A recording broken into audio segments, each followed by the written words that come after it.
Panginoon, maraming salamat sa laging pagbibigay ng mga araw na puno ng blessings. Salamat sa proteksyon mo na lagi kong kasama para sa akin at sa aking buong pamilya. Thanks for always for your provision, your guidance and protection. Thank you also, God, for your faithfulness and love for us, Lord.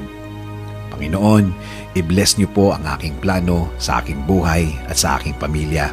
Alam ko po na lagi niyo akong pinoproteksyonan kasama ng aking mga pangarap. Panginoon, hindi po ako isang perpektong tao at alam ko po na hindi rin perpekto ang aking plano. Pero kayo na po ang bahalang mag-ayos ng mga mangyayari.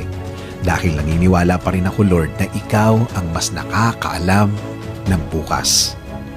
Alam ko po, Lord, na marami pa akong dadaanan para matupad ang aking plano sa aking buhay. Pero alam ko po na bibigyan niyo po ako at ang aking plano sa buhay ng tamang direksyon. Hindi rin po ako nag-aalala na baka hindi po matupad ang mga ito. Dahil alam ko, Panginoon, na lagi po kayong andyan para ibigay ang mga oportunidad na kailangan ko para mapalapit ako sa aking plano, sa aking buhay at para sa aking pamilya. Alam ko po na ipadadala niyo rin sa way ko ang tamang tao para po makatulong sa aking plano, Panginoon. At ang mga tao ito ay gagabayan din ako sa aking mga gagawin.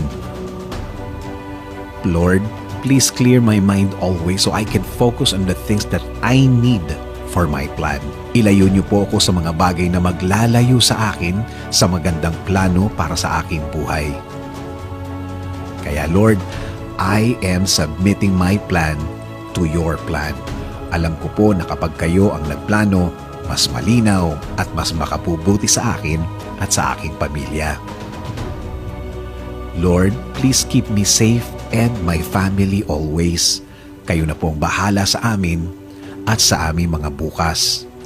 Kayo na rin po ang bahala, Panginoon, sa aming bayan.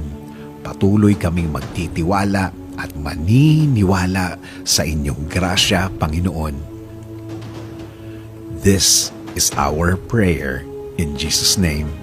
Amen.